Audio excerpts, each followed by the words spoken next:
नमस्कार दोस्तों, मैं पवन मेरे चैनल टेकी पवन में आप सबका स्वागत करता हूं। मेरे चैनल पर आपको संपूर्ण मनोविज्ञान, शिक्षा शास्त्र, बाल विकास, एक्ट्स, राइट्स, एनसीएफ 2005 और जितने भी शिक्षण से संबंधित टॉपिक्स हैं वो सभी मेरे चैनल पर आपको मिल जाएंगे। आप उन्हें प्लेलिस्ट में चेक कर सकते हैं। आज का टॉपिक है विकास को प्रभावित करने वाले कारक या तत्व। पहला तत्व है वंशानुक्रम या आनुवंशिकता। यह विकास को प्रभावित करने वाला सबसे प्रमुख कारक है। बालक को अपने माता पिता तथा पूर्वजों से जो भी शारीरिक और मानसिक विशेषताएं जन्म से प्राप्त होती है उन्हें ही वंशानुक्रम या आनुवंशिकता कहते हैं। सिंपल सी भाषा में बालक के शारीरिक, मानसिक, बौद्धिक, चारित्रिक, नैतिक, सामाजिक आदत, स्वभाव, व्यवहार आदि सभी पर वंशानुक्रम का बहुत गहरा प्रभाव पड़ता है, क्योंकि ये बहुत इंपॉर्टेंट है। वंशानुक्रम के कारण ही बालक में व्यक्तिगत विभिन्नताएं भी पाई जाती हैं, यानी कि हर बालक रूप, रंग, आकार, समझ, बुद्धि सब में अलग अलग होता है। वो उसका एक बड़ा कारण वंशानुक्रम होता है। अब इसकी परिभाषाएं देखते हैं। रूथ वेडिक ने क्या कहा है? वंशानुक्रम माता पिता से संतानों को प्राप्त होने वाले गुणों का नाम है। जेम्स ड्रेवर के अनुसार माता पिता की शारीरिक तथा मानसिक विशेषताओं का संतानों में हस्तांतरण होना ही वंशानुक्रम है। वंशानुक्रम के सिद्धांत या नियम देखते हैं। नंबर 1 है बीज कोश का जनन द्रव्य की निरंतरता का सिद्धांत। इस सिद्धांत का प्रतिपादन बीजमैन ने किया था। इस सिद्धांत के अनुसार शरीर का निर्माण करने वाला जनन द्रव्य या बीज कोश कभी भी नष्ट नहीं होता, क्योंकि पीढ़ी दर पीढ़ी यह हस्तांतरित होता चला जाता है। बीजमैन ने चूहों पर अपना एक प्रयोग किया। 21 पीढ़ियों तक चूहे की पूंछ काटी गई, लेकिन फिर भी 22वीं पीढ़ी में चूहा पूंछ सहित ही पैदा हुआ। इस सिद्धांत के अनुसार बालक में अर्जित गुणों का संचरण नहीं होता है, बल्कि केवल आनुवंशिक गुणों का संचरण होता है। वो आनुवंशिक गुण उसको मिलते रहते हैं, चलते रहते हैं। इसे अर्जित गुणों का असंचरण सिद्धांत भी कहते हैं। दूसरा है अर्जित गुणों के संचरण का सिद्धांत। इस सिद्धांत के प्रतिपादक लेमार्क थे। इस सिद्धांत के अनुसार माता पिता और पूर्वज अपने जीवन काल में जिन गुणों और विशेषताओं को उपार्जित करते हैं उनका प्रभाव निश्चित रूप से उनकी संतानों पर जरूर पड़ता है। जैसे खाने के लिए जिराफ के पूर्वजों ने अपनी गर्दन बढ़ाई, तो अब सभी जिराफों की गर्दन उस अर्जित गुण के कारण लंबी हो गई है। ये सिद्धांत क्या कहता है कि जैसा वंश में प्रभाव पड़ता है पुराने में, वैसा ही धीरे धीरे आगे भी पीढ़ी वैसी होती चली जाती है। नंबर 3 गॉल्टन का जीव सांख्यिकी सिद्धांत। इसे बायोमेट्रिक सिद्धांत भी कहते हैं। इस सिद्धांत के अनुसार बालक में गुणों का संचरण केवल माता पिता से न होकर पूर्वजों से भी होता है। यानी कि ये सिद्धांत मानता है कि बच्चे में जो आनुवंशिक गुण आते हैं वो केवल माता पिता से नहीं बल्कि पूर्वजों से भी आते हैं। नंबर 4 समानता का नियम। गोडार्ड के अनुसार माता पिता के गुण और संतानों के गुणों में समानता पाई जाती है, अर्थात जैसे माता पिता वैसे उनकी संतानें। कहते हैं ना ये पिता के ऊपर गया है, ये माता के ऊपर गया है, तो वो हम क्यों कहते हैं? इस समानता के नियम के कारण कि जैसे आनुवंशिक गुण माता पिता के होते हैं सेम वैसे ही संतानों में भी आ जाते हैं।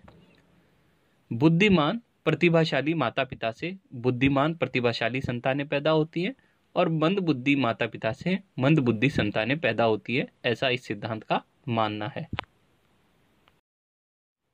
फिर अगला है 5वां प्रत्यागमन का सिद्धांत। सोरेंस का मानना था कि माता पिता के गुणों के समान संतानों में गुण नहीं पाए जाते। वो पिछले सिद्धांत के विपरीत कहता है, समान सिद्धांत के विपरीत ये क्या कहता है कि बुद्धिमान माता पिता से मंदबुद्धि संतानें तथा मंदबुद्धि माता पिता से बुद्धिमान संतानें भी पैदा हो सकती हैं।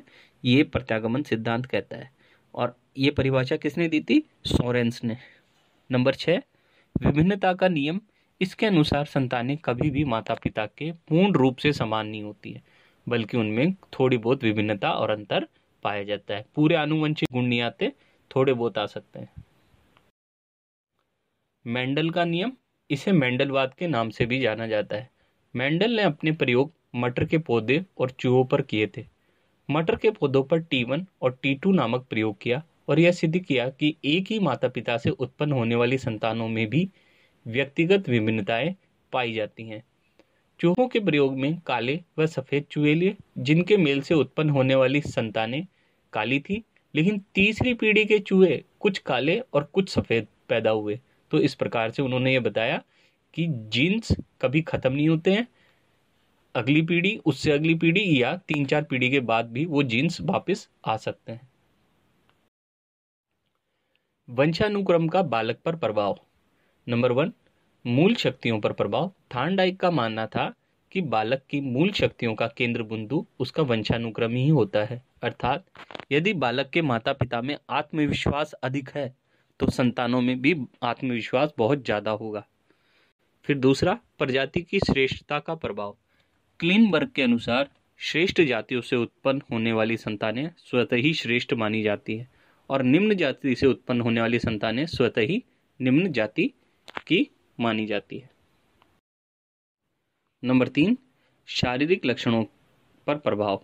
कार्ल पियर्सन के अनुसार यदि माता पिता हुष्ट पुष्ट और स्वस्थ होते हैं तो संतानें भी हुष्ट पुष्ट और स्वस्थ होती है।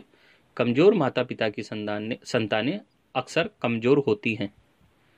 नंबर 4, व्यावसायिकता पर प्रभाव। कैटल के अनुसार वंशानुक्रम के कारण ही व्यक्ति अपने परंपरागत व्यवसाय को भी चुनता है। जैसे कुम्हार का बेटा कुम्हार बनता है जनरली, क्यों? क्योंकि उसको वो वंशानुक्रम में वो जन्म से वो सीखता आया हुआ है उस चीज़ को, उसके जन्म में है, उसके गुण में है ये कि कैसे मटके को तराशा जाता है। नंबर 5, बुद्धि पर प्रभाव। बुद्धि को सर्वाधिक प्रभावित वंशानुक्रम ही करता है, गोडार्ड के अनुसार। छठा, चरित्र पर प्रभाव देखते हैं। डगडेल का मानना है कि जो माता पिता चरित्रवान होते हैं उनकी संतानें भी चरित्रवान ही होंगी। अब इसके महत्वपूर्ण तथ्य देखते हैं इस सिद्धांत के। पहला, मानव जीवन की शुरुआत एक गर्भित अंडाणु से होती है। एक फर्टिलाइज्ड एग में 23 क्रोमोसोम्स के जोड़े होते हैं। इन 46 क्रोमोसोम्स में से 23 माँ से और 23 पिता से मिलते हैं। 22 जोड़े यानी 44 क्रोमोसोम्स बालक तथा बालिका में आकार व विस्तार में समान होते हैं। इन्हें ऑटोसोम्स कहते हैं। 23वां जोड़ा यौन क्रोमोसोम्स सेक्स क्रोमोसोम्स का होता है, जो बालिका में समान XX होता है तथा बालक में यह XY होता है। मानव में शिशु के सेक्स का निर्धारण माता पिता दोनों के द्वारा होता है। केवल पिता से सेक्स का निर्धारण नहीं होता है, माता और पिता दोनों के द्वारा ही कौन सा बालक पैदा होगा ये निर्धारित होता है। अब दूसरा, वातावरण का विकास पर प्रभाव। वातावरण वह भारी शक्ति है जो हमें प्रभावित करती है, यह रोज का कथन है। फिर है, वातावरण के अंतर्गत बालक एक उच्च संगठित ऊर्जा तंत्र है। निम्बर्ट क्या कहता है? पर्यावरण वह सब कुछ है जो किसी व्यक्ति को चारों ओर से घेरे हुए है और उससे प्रभावित करता है। अब वातावरण के घटक देखते हैं। पहला, पारिवारिक वातावरण हो सकता है। दूसरा, विद्यालय का वातावरण। तीसरा, सामाजिक और सांस्कृतिक वातावरण होता है। नंबर 4, मनोवैज्ञानिक वातावरण। नंबर 5, भौगोलिक वातावरण। और नंबर 6, जन संचार माध्यम से वातावरण हो सकता है।